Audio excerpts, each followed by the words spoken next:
नाम विजेंद्र पाल है। मैं एक स्प्रिंटर हूँ नेशनल लेवल का।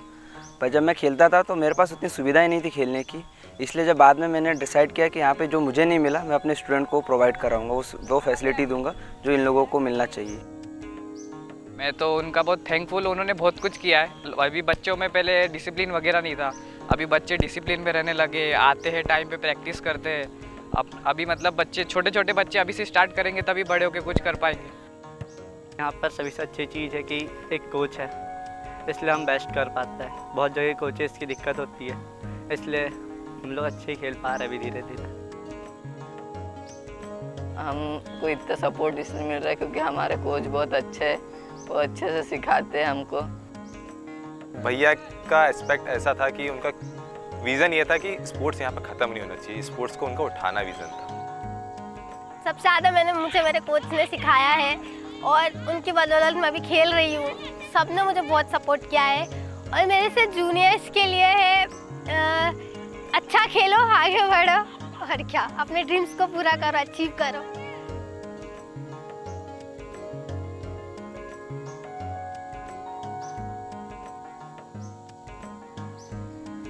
मध्य प्रदेश के बैतूल में एक छोटा सा कस्बा शोभापुर कॉलोनी पड़ता है। ये टाउन WCL यानी वेस्टर्न कोलफील्ड्स लिमिटेड के पाताखेड़ा कोल माइंस एरिया का हिस्सा है। देश और दुनिया के किसी भी दूसरे माइनिंग टाउन की तरह यहाँ के बच्चों में भी खेलों को लेकर हमेशा से दीवानगी रही है, लेकिन कुछ बरस पहले ये दीवानगी कम होने लगी थी। साल 2012 की बात होगी। मैं 12th पास होने के बाद ग्रेजुएशन करने के लिए नागपुर चला गया। ये हमारा एरिया अपनी कोल माइंस के लिए जाना जाता है, तो तब तक इसका गोल्डन पीरियड ख़त्म हो चुका था और ये इलाका बदलाव से गुजर रहा था।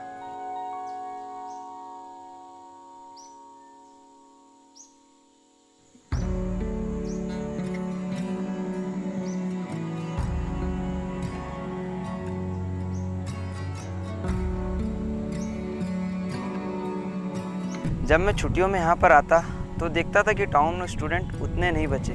जिन मैदानों में कभी पैर रखने तक की जगह नहीं बची रहती थी वो खाली पड़े रहते हैं। जब हम छोटे थे तो देखते थे कि हवाई पट्टी ये एथलीट से भरी रहती है। कोई रनिंग के लिए आता, कोई वर्कआउट के लिए आता और ज़्यादातर तो लोग क्रिकेट ही खेला करते थे। हालांकि वॉलीबॉल और फुटबॉल खेलने के लिए भी कुछ लोग आते थे यहाँ पे। फिर जब हमने खेलना शुरू करा तो उस टाइम बच्चे नहीं आते थे, हम बहुत कम लोग खेलते थे, तो हमारी एक टीम नहीं थी। हम सारी टीम से खेलते थे। हमने देखते थे कि हमारे जो सीनियर्स हैं और जो उनके साथ के बच्चे हैं वो सिगरेट और फिर ये पाउच वाउच और बुरी आदतों में लगे हुए थे। जब स्कूल के दिनों में जब यहाँ हम लोग खेलने आते थे तो हमारे सीनियर हमें भी गाइड करते थे। फिर यहाँ से हर साल बड़ी तादाद में बच्चे आगे की पढ़ाई के लिए बाहर जाने लगे। एक दौर ऐसा भी आया जब गलियां सूनी होती जा रही थी, सड़कों पर से भीड़ कम हो रही थी और मैदान भी खाली रहने लगे थे। वैसे तो शोभापुर एक बहुत छोटा सा टाउन है, लेकिन दुनिया के नक्शे पर जितने भी महाद्वीप हैं वहाँ पर यहाँ से निकले बच्चे नौकरी कर रहे हैं। खासकर इस टाउन ने इंजीनियर्स बहुत दिए हैं। जब सीनियर चले गए, इवन फिर उसके बाद हम भी चले गए, तो हमारे बाद क्या कोई बच्चे नहीं बचे कि हम उनके साथ या उनको फिर आगे बढ़ाए, एरिया कुछ बढ़े, तो ख़त्म हो गया था। तो 1-2 साल ये शायद बहुत गैप हो गया था। फिर मैं आया, मेरा ग्रेजुएशन कंप्लीट हुआ 2013-14 में कंप्लीट हो गया था मेरा ग्रेजुएशन। तब मैं आया तो मैंने देखा कि यार मुझे कुछ यहाँ करना चाहिए। कुछ ऐसा नहीं था, मेरा पार्टिकुलर वैसे इंटेंशन नहीं था कि मैं कोचिंग लाइन में ही जाऊँ, पर लेकिन क्या हुआ कि मैं एक दिन यहाँ खुद अपना वर्कआउट कर रहा था सेल्फ। तो कुछ बच्चे मेरे को शुरू से जानते थे, मुझे खेलते हुए उन्होंने देखा है, तो उनको बहुत अच्छा लगा कि भैया कुछ कर रहे हैं। तो उन्होंने पार्टिकुलर आके पूछा कि भैया हम भी खेलना चाहते हैं, हमें सिखाओगे क्या? तो मैंने बोला ठीक है बेटा आओ मेरे साथ वर्कआउट करो। तो उनको बहुत अच्छा लगा वर्कआउट करना है, तो धीरे धीरे वो उन लोग मेरे पास आने लग गए। फिर उनको देख के उनके कोई 2 दोस्त थे तो उन लोगों ने कनेक्ट हुए मेरे से, तो धीरे धीरे ये स्थिति वैसी बढ़ती गई कि बच्चे मेरे पास ज़्यादा आने लग गए। तब सारनी में समर कैंप लगता था जो यहाँ से 6 किलोमीटर दूर है। मैंने 2 साल वहाँ समर कैंप अटेंड किया, वहाँ बहुत से बच्चे जाते थे।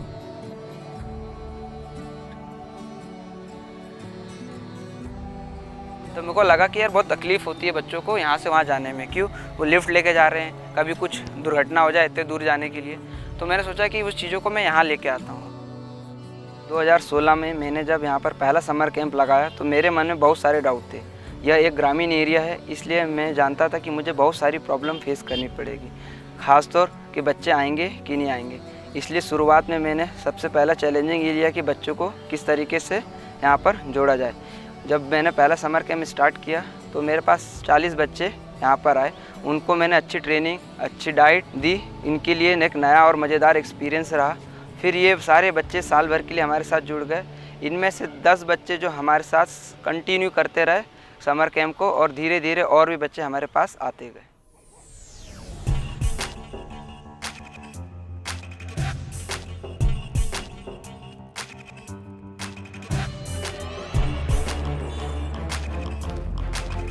ज़्यादातर पेरेंट्स तो साफ कहते हैं कि क्यों खेल रहे हो, क्या होगा खेलने से, लेकिन कुछ पेरेंट्स ऐसे भी हैं जो बच्चों को सपोर्ट करते हैं। वो खेल को न केवल फिट रहने के जरिए समझते हैं बल्कि जानते हैं कि इसमें फ्यूचर भी बन सकता है। तो ये लोग अक्सर ग्राउंड पर आकर अपने बच्चों को इम्प्रूवमेंट भी देखते हैं, उनको इनकरेज करते हैं और मुझसे भी उनके गेम के बारे में बातें करते हैं। इस देश में हर कोई क्रिकेट के बारे में सब कुछ जानता है। इसे कैसे खेलते हैं, इसके नियम क्या हैं, इसमें फ्यूचर कैसा है। लेकिन फुटबॉल के साथ ऐसा नहीं है। यहाँ लोग अच्छे प्लेयर को तक नहीं जानते। तो विजेंद्र के लिए सबसे ज्यादा चैलेंजिंग था इन बच्चों को फुटबॉल खेलने के लिए तैयार करना। मैंने सिर्फ उनको फुटबॉल खेलने के लिए प्रेरित नहीं किया, बल्कि पहले इसके फ़ायदे बताए।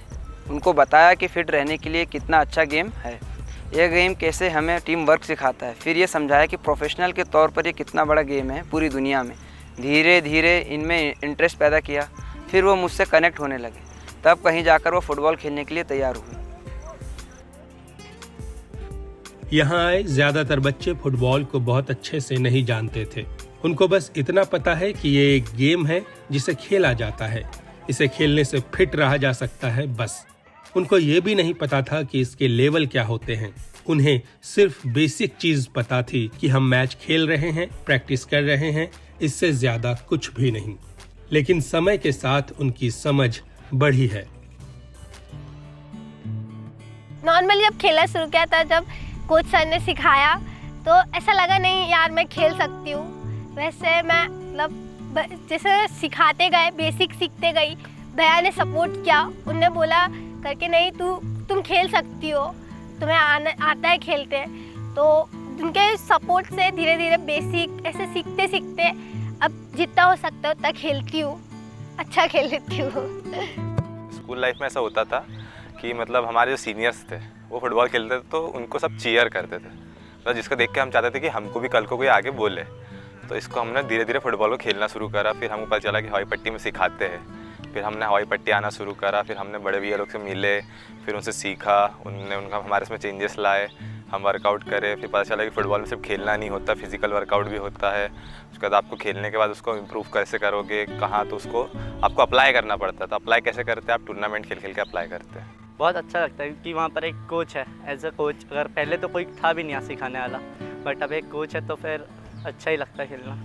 सिखाता है और भैया कुछ बोलते भी नहीं, अगर कोई कुछ करे तो थोड़ा अच्छे प्यार से समझाता है, तो क्या सब अच्छे से ही रहता है।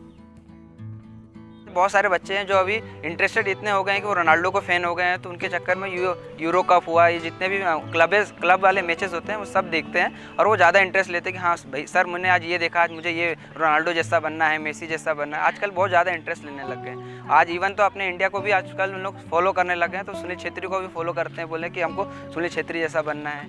मैं तो सुनील छेत्री, मतलब रोनाल्डो तो फिर भी ठीक है, पर मैं उनकी ज़्यादा फ़ैन हूँ, मैं ऐसा बोल सकती हूँ। यहाँ पे सब अलग अलग, जो गोलकीपर है वो गोलकीपर्स के ज़्यादा देखता है, स्ट्राइकर के, डिफेंडर के वीडियोस देखता है।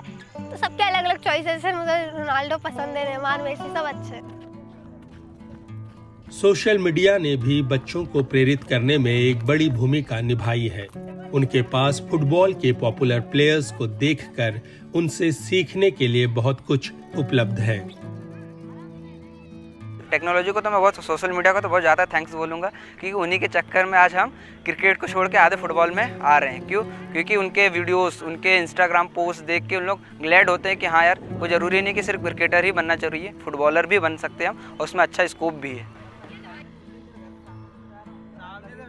जब विजेंद्र ने शुरुआत की थी तो चैलेंजेस का पहाड़ था उनके सामने। उम्र भी कम थी और मालूम भी नहीं था कि आगे सपोर्ट मिलेगा या नहीं।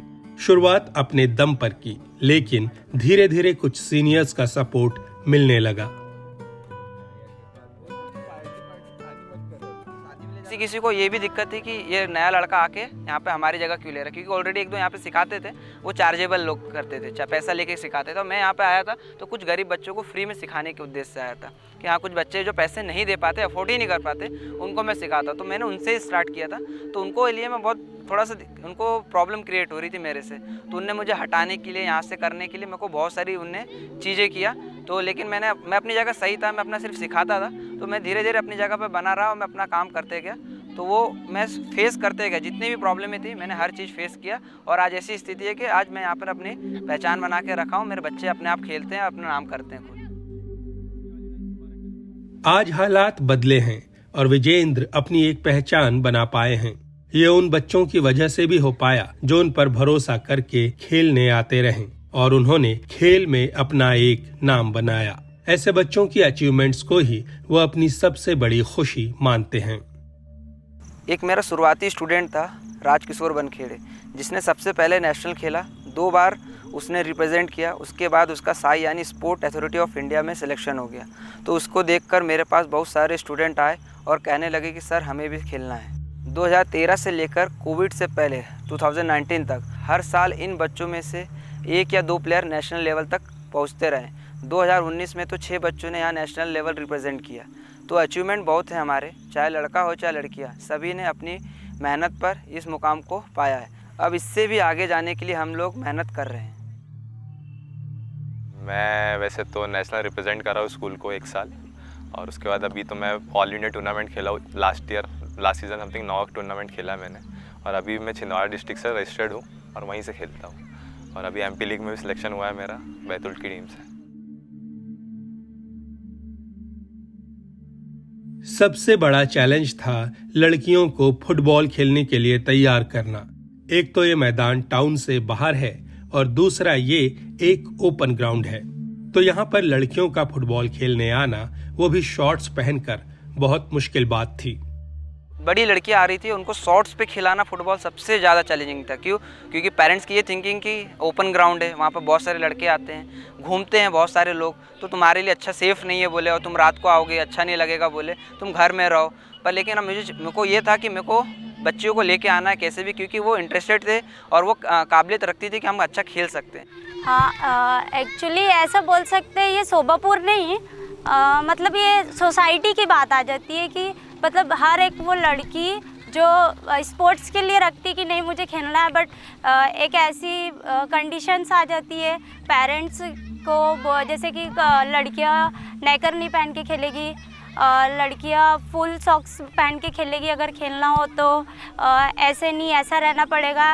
अब बॉडी लैंग्वेज को भी सोसाइटी चेक करती है। वो सबको देखते हुए मतलब ऐसा पर्सनली फैमिली को भी कभी प्रॉब्लम नहीं हुई सपोर्ट करने में, बट सोसाइटी के कारण थोड़ा सा सोचना पड़ता है।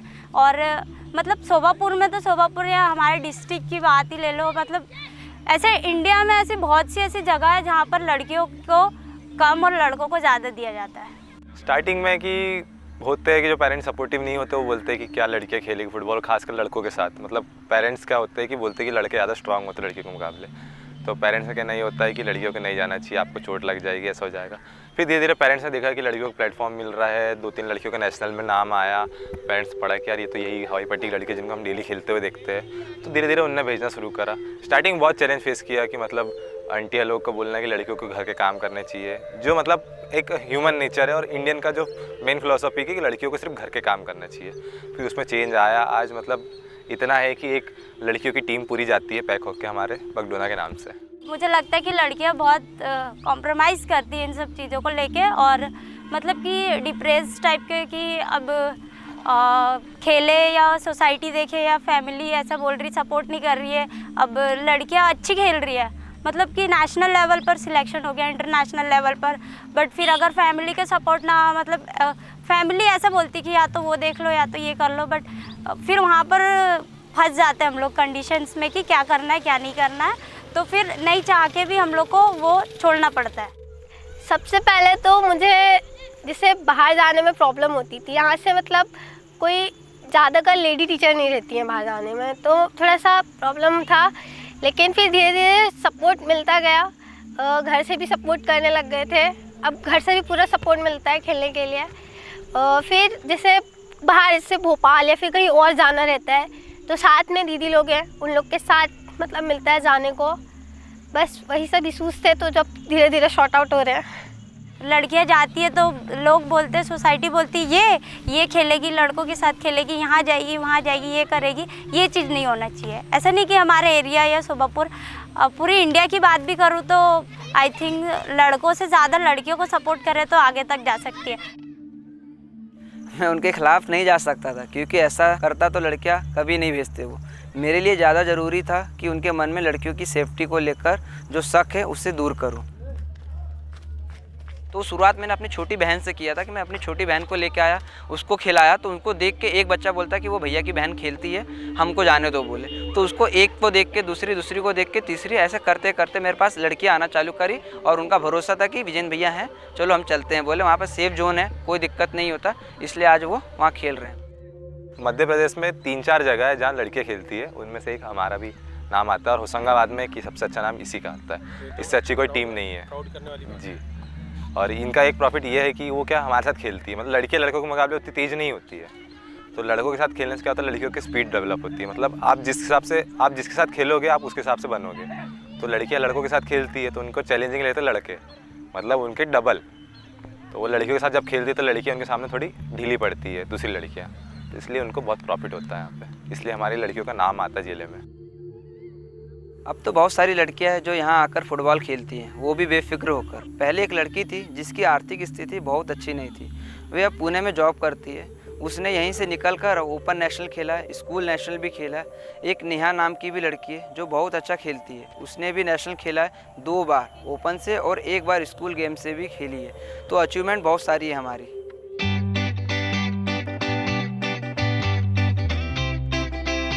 लंबे वक्त में मिली छोटी छोटी उपलब्धियों ने विजेंद्र और इन लड़कों की हिम्मत बढ़ाई है। उन्हें अब इतना तो मालूम हो गया है कि कामयाबी की राह लंबी और मुश्किल जरूर है, लेकिन वो सही रास्ते पर हैं। पहले जब मैंने स्टार्ट किया था खिलाना यहाँ पर, तो मुझे यहाँ के कुछ बेसिक्स रूल्स नहीं पता थे, गेम्स के टेक्निक नहीं पता थी। इसलिए मैंने सोचा कि मैं पहले इसकी पढ़ाई करूँगा अच्छे से।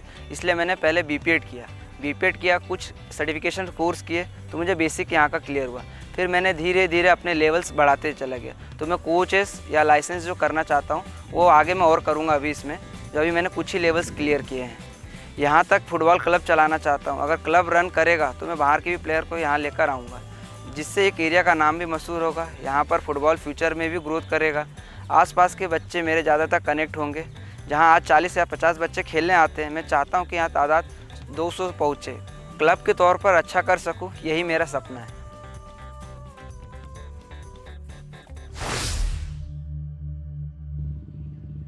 इस ओपन ग्राउंड में खेलना बहुत चैलेंजिंग है। ये फॉरेस्ट डिपार्टमेंट का मैदान है, इसलिए सभी यहाँ आते हैं। बच्चे मैच खेल रहे होते हैं, तब बीच मैदान में कोई भी गाड़ी लेकर चला आता है तो कोई पैदल टहलता हुआ निकल जाता है। ये बच्चे इनको मना भी नहीं कर सकते, क्योंकि इन लोगों के पास भी यही एक बड़ा मैदान है। हाँ, यहाँ एक फ़ायदा ज़रूर है कि हमको एक फ्री ग्राउंड मिला है जो काफ़ी बड़ा भी है। लेकिन यहाँ प्रॉपर घास नहीं है, साफ़ सफाई नहीं है। यहाँ पर बहुत सारा कचरा पड़ा रहता है, पत्थर है। खेलते हुए अक्सर चोट लगने का डर होता है। यहाँ कभी कोई भी प्रोग्राम होता है तो कोई भी इवेंट होता है तो इतने दिनों तक हमें खेलना बंद करना पड़ता है। अगर यहाँ बारिश हो जाए तो मैदान में पानी भर जाता है, तब भी खेलना मुश्किल हो जाता है। चुनौती सिर्फ एक अच्छा मैदान न होने की ही नहीं, बल्कि और भी कई हैं। कुछ नजर आती हैं और कुछ को महसूस करना पड़ता है।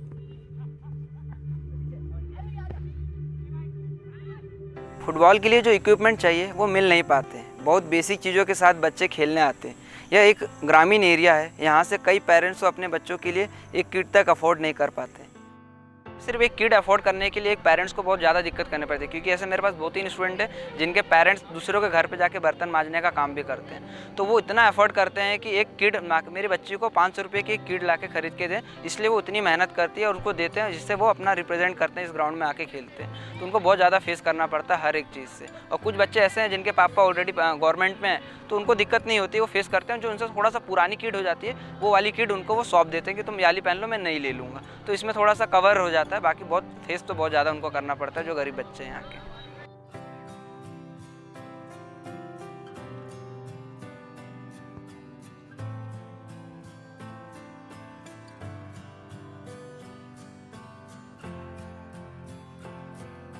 सबसे पहले तो एक अच्छा स्पॉन्सर मिलना चाहिए मेरे हिसाब से, और एक प्लेटफॉर्म प्रोवाइडर मिलना चाहिए जो उनको आगे बढ़ाए। क्या होता है कि आप जो प्रैक्टिस करते हो, जब तक उसको आप अप्लाई नहीं करोगे तब तक आप सीख नहीं पाओगे। कितनी प्रैक्टिस कर लोगे, जब तक अप्लाई नहीं होगा आप उसको लर्न नहीं करोगे। आपको आपकी गलती जब तक नहीं पता चलेगी तब तक आप उसको सुधार नहीं कर पाओगे। तो सबसे पहला एक प्लेटफॉर्म और एक स्पॉन्सर, 2 चीज़ सबसे मेन होती है। उसके बाद फंड रेजर मेनली, क्योंकि हम लोग सब एक मिडिल क्लास फैमिली से बिलोंग करते हैं यहाँ के बच्चे। यहाँ पर सपोर्ट की कमी नहीं है, सपोर्ट है, भरपूर सपोर्ट है, सभी आपको सपोर्ट करेंगे। बस यहाँ पर चीज़ों की कमी है, जैसे इक्विपमेंट्स, इसमें हमें सीधे गवर्नमेंट की हेल्प चाहिए। अब जब तक उनसे फंडिंग वगैरह नहीं मिलेगी, हमें अच्छे इक्विपमेंट्स नहीं मिलेंगे वगैरह वगैरह, तो उसके कारण थोड़ी दिक्कतें आती है। मैं आगे इंडियन टीम के लिए खेलना चाहती हूँ, बाहर जाके खेलना चाहती हूँ, जैसे अदर कंट्री हो गया, मैं वहाँ जाके खेलना चाहती हूँ। मतलब एक है करके नहीं, खुद के नाम की जर्सी हो, खुद का एक साइन हो, नंबर हो।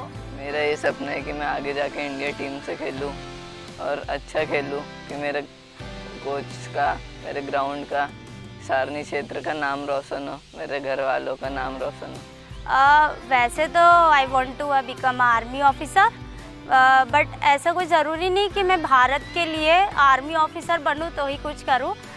फिलहाल मेरी हॉबी स्पोर्ट्स है, तो मैं चाहती हूँ कि फुटबॉल में पर्सनली फुटबॉल में कि मैं अपना गेम बनाऊँ और इंडिया लेवल रिप्रेजेंट करूँ, जिससे मेरी एक इमेज हो। और मैं चाहती हूँ कि मेरे ग्राउंड पे, मेरे एरिया में, मतलब इंडिया में, कि जैसे कि फुटबॉल, जैसे एथलेटिक्स, क्रिकेट को जैसे देखा जाता है जिस लेवल पर, ऐसे फुटबॉल को भी देखे, उसका भी एक लेवल हो।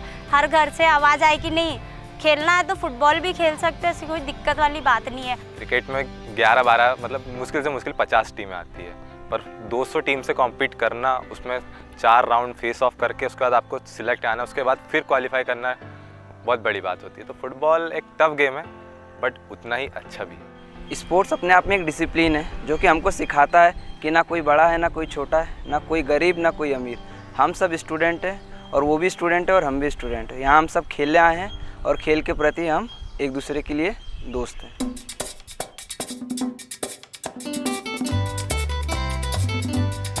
Voy a cantar esta canción con mucho cariño de mi corazón a la República Dominicana, la casa del merengue y la casa de la bachata.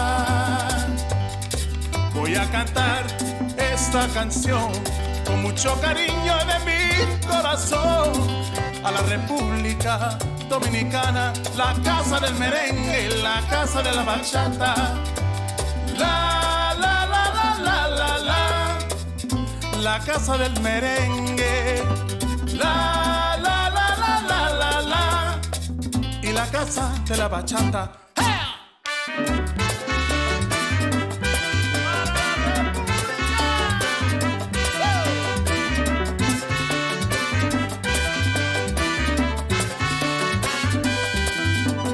Música, música, música, te traigo música, música, música, música de la República.